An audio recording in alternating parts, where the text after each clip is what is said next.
ժամանակը քիչ է, դրա մասին կարող ենք երկար խոսել։ TV5 խնդրում եմ։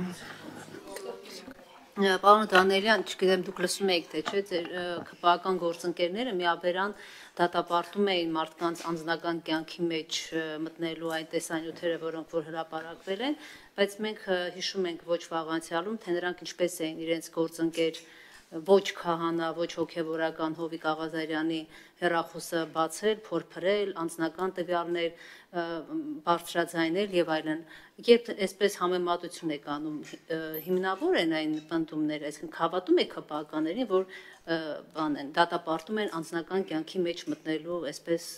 խախտումը, սահմանադրական իրավունքը եւ այլն, շնորհակալություն։ Նախ ես ուզում եմ ձեզ հիշեցնել, որ Հովիկ Աղազարյանի այսպես ասած ամբոստացումից հետո, երբ որ ինքը ընդվզեց որոշ հարցերի վերաբերյալ, այնուհետև հեռախոսը ձեռքից վերցրեցին, այդ նյութերը հեռախոսի պարունակությունը դարձել է ԿՊ վարչության սեղանի ուրեմն, այո, սեղանի զարդը, այսինքն գրեթե բոլոր ԿՊԱ-ականները ծանոթացել են ուրեմն Հովիկ Աղազարյանի անձնական բնույթի նամակագրությանը։ Սա ինձ համար ցուցիչ է, որ սենց ասենք, էլի նույն բանը, եթե տեղի ունենար, եթե Աստված մի արարծե, ընդդիմադիր էլի բանում, ես նույն գնահատականը կտայի։ Ոչ մեկ իրավունք չունի մտնել մարդու անձնական կյանք։ Հետո մի ուրիշ ասպեկտից էլ նայենք, դա քրեորեն հետապնդելի արարք է, քրեորեն հետապնդելի մարդու անձնական կյանքը,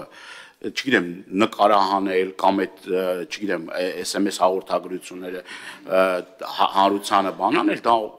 կներեք, ոչ բարոյական է, ոչ էլ իրավական է։ Խստիվ դատապարտելի է։ Եվ ես չեմ ուրախանա, որ վաղը մյուս օր ԿՊԱ-ականների էլի անձնական բնույթի, չգիտեմ, տեսակ կամ նկարահանումները կամ եսի ինչը, էլի հանրության, չգիտեմ, ինչ որ մեդիա բաներով գնա եւ դա ես էլի ընդունելի չեմ համարում։ Վատ տեղ է տանում դա, լավ տեղ չի տանում։ Միանշանակ դատապարտելի է։ Եվ այս գործելավոճը պետք է վերջացնեն, ինչ նշանակում, չգիտեմ, բանա, ասում են, դե պետք է հասարակությունը բանանի, մարդու անձնական կյանքը մտնելը դա նորմալ չի եւ միանշանակ դատապարտել։ Նաև լրացում անեմ գործընկերոջս, ոչ միայն դատապարտելի, այլ նաև փաստում է մասին, որ ով որ մտնում է անձնական կյանք եւ դրանով փորձում է խնդիրը իր լուծել, ուրեմն ինքը թույլ է, իր փաստարկները թույլ են կամ զրոյական, եւ դա է նաև պատճառը, որ արդեն անթույլատրելի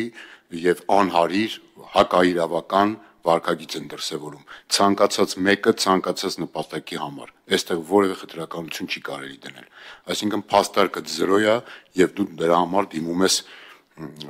անթույլատրելի գործիքակազմի։ Շնորհակալություն, ժամանակն ավարտվեց։